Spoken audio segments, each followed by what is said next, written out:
I told you, I think when we met before, I told you about my friend Bas de Groot, who he started Europe's first, what do you call it? Like urban farm here in Rotterdam. Yeah, the milk sommelier. The milk sommelier. I heard a bit of the podcast. Oh, did you? Yes. He's such a fascinating guy, and like he knows so much about agriculture. And one of the things that he kind of, brought up on that episode about agriculture is that people oftentimes forget the culture part of agriculture, that there's such a huge part in this of how we've done things for thousands of years. Like he said, so you'll hear people talk about, he was the first person ever to talk to me about like happy chickens, and like trying to have this with sustainable farming.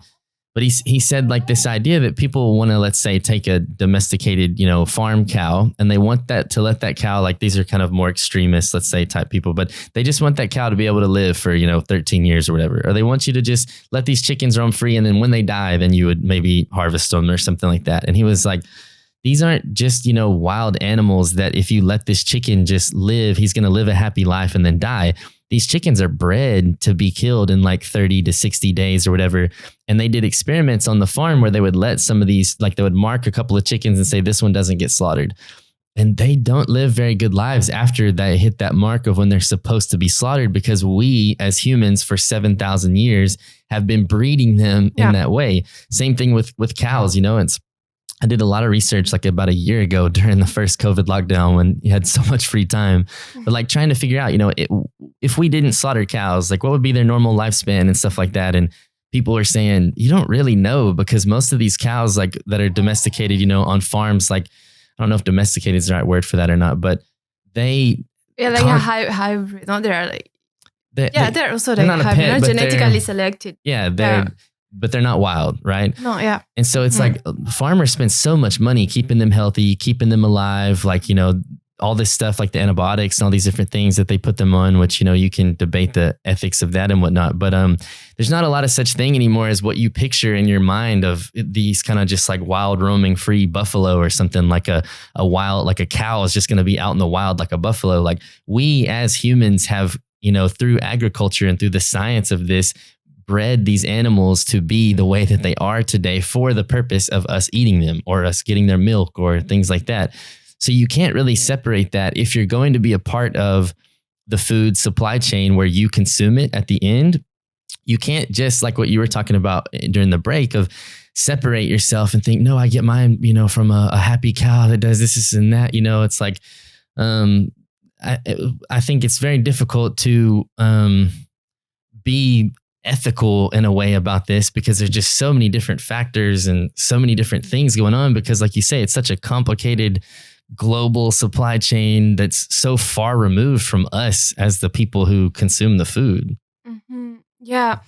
But also regarding that, like we have, of course, like different breeds of cows. So they are not like really wild cows anymore, as you were saying, but there are also still some breeds that are really farmed in a more like natural way or like more wild way, and they are really in harmony with the ecosystem where they are raised.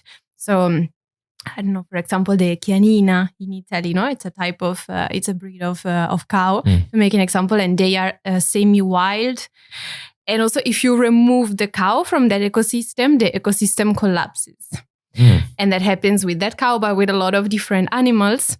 So we also have to think about farming or animal farming as something that, in a way, is part of nature as well.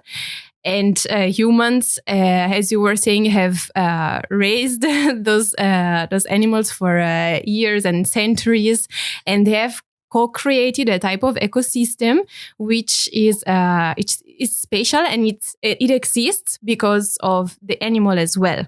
So now another problem of industrialized agriculture is the separation from animal farming and crop farming. So and that causes also the fact that with agriculture you always need chemical inputs, or maybe not chemical, but external inputs or manure or fertilizers, because you don't have the animals anymore that are doing that job. Right. So that is also important, and that's not only like the technical part of like no, like the crops and the farming, but also the cultural part around it. So, for example, with slow food, we are promoting a lot what is called agroecology, which is this inclusive agriculture which considers like the environmental and ecological part as well as the really cultural part connected to it. So it's like the whole package, let's say. And that type of agriculture is sustainable. Of course, it's not like a massive production. So that means that it wouldn't be possible that all over the world we eat the same bean, for example, Right. but it's more focused on like different varieties, different breeds that are connected with a certain type of territory. So also food should be more localized in that sense. There are still some communities or some cases that are working in that way, that are like still living in that agroecological ecosystem, but they're disappearing together with a lot of varieties that are disappearing and biodiversity that is lost.